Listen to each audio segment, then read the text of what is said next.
Imagine trading goats for grain one morning in ancient Mesopotamia and sending a digital coin across continents the next. Sounds impossible?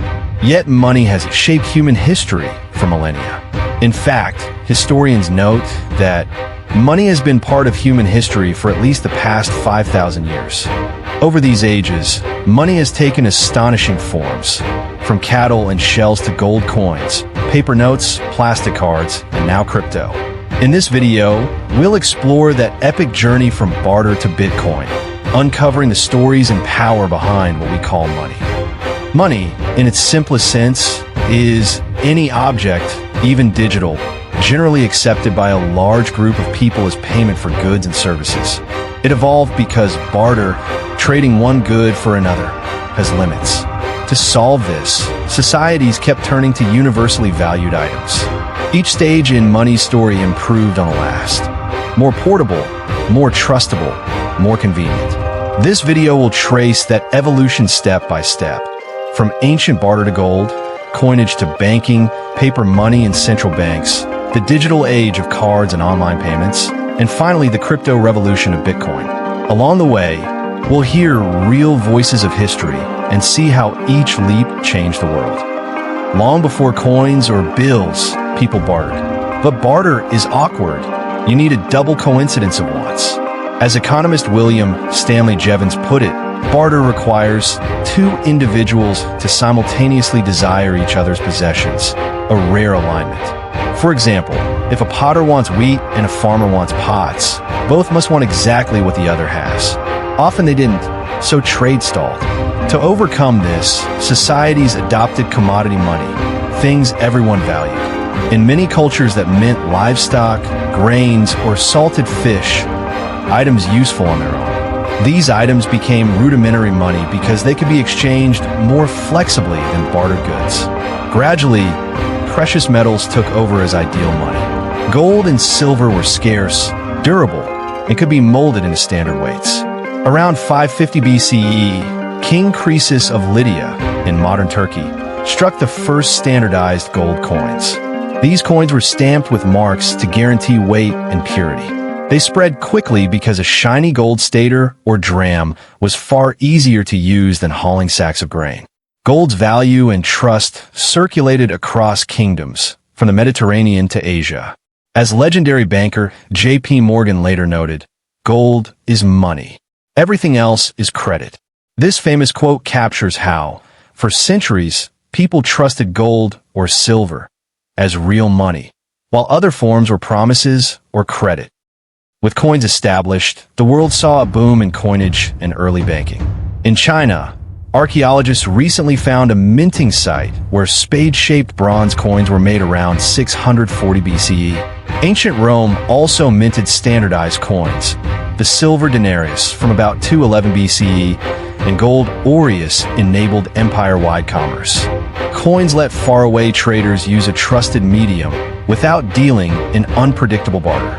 Meanwhile, people needed ways to safely handle money.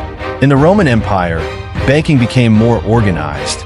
Emperors set rules, and merchants made loans, but collapsed in the 200 CE and largely disappeared when Rome fell. Europe entered the Dark Ages with almost no banks. When trade revived in the 12th century, for instance, to finance the Crusades, new credit methods reappeared.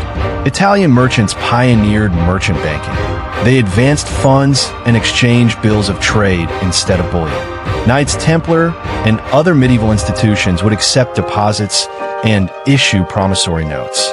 Remarkably, the Templars even took local currency and gave out demand notes redeemable anywhere across their European network. This let a traveler carry paper instead of risky chests of gold. Over time, these notes became more formal. Bills of exchange developed so merchants could pay each other remotely without moving coins. In the city-states of medieval Italy and beyond, these practices germinated modern banking. Rich merchant families in Florence, Venice, and elsewhere set up bank branches. The very word bank comes from the Italian banca, bench, to change money and make loans. By the late Renaissance, these proto-banks managed currency and credit across continents. By the medieval age, paper money was no longer a fantasy. China led the way. As early as 800 AD, Tang Dynasty, merchants used government-issued flying cash certificates to avoid moving heavy coins long distances. These notes were redeemable in the capital, but traded locally. Hence the nickname flying cash. They flew away in the wind. Under Kublai Khan's Yuan dynasty, paper money became universal. Marco Polo marveled that Kublai's notes were accepted universally, as well as if they were coins of pure gold, and so light that 10 bezants worth does not weigh 1 golden bezant. In other words, a stack of yuan notes could buy just as much as gold. It was infinitesimally lighter.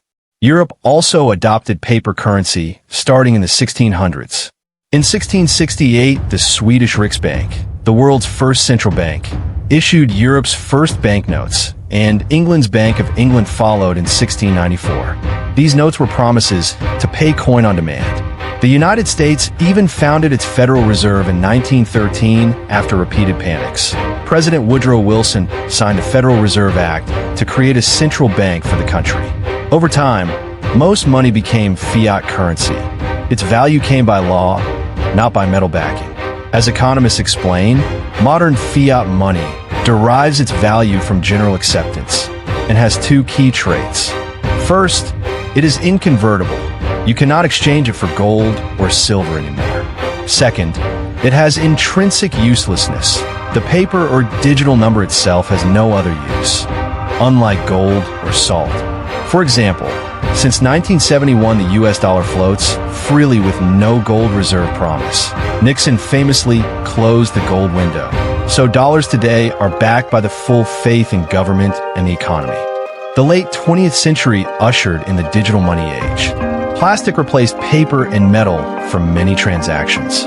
In 1958, Bank of America introduced the Bank AmeriCard in Fresno, the first widely accepted modern credit card, later Visa. Suddenly, purchases could be charged and paid later. ATMs appeared in the 1960s. Online banking emerged in the 1990s. And by the 2000, smartphone apps let us pay with a tap or a scan. Today, most money exists as electronic ledger entries. Companies like PayPal, mobile wallets, and interbank networks move trillions globally with a few keystrokes.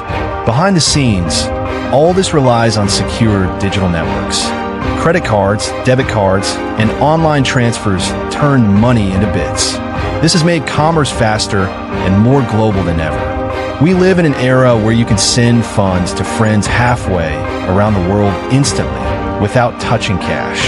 According to financial historians, the world has largely adopted banknotes and moved into digital forms of payment, including virtual currencies. This set the stage for the next evolution, true digital currencies. Enter cryptocurrency, the newest chapter. In 2009, an unknown person or group using the pseudonym Satoshi Nakamoto launched Bitcoin, a purely peer-to-peer electronic cash system. Its original white paper stated it clearly, a way to send payments directly from one party to another without going through a financial institution.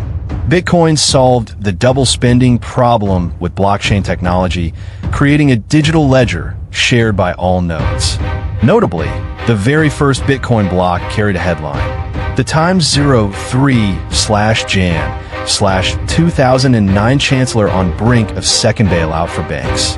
Embedded as a slogan, this message signaled Bitcoin's mission, an alternative to centralized banking and endless bailouts. Bitcoin introduced two radical ideas: decentralization and fixed supply.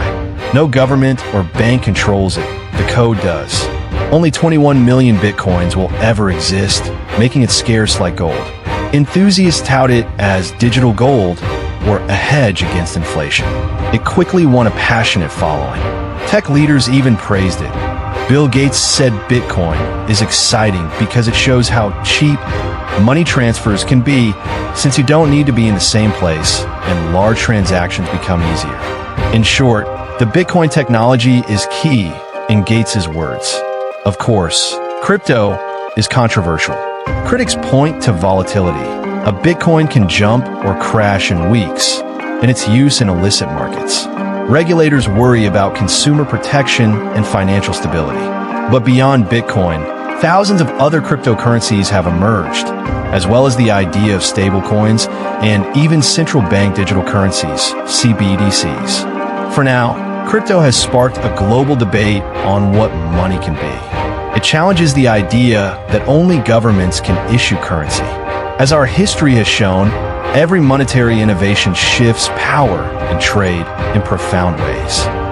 Money has come a long way, from cows and shells to gold dust, coins and paper, plastic cards, and now unbreakable lines of code. Each step solved old problems and created new possibilities.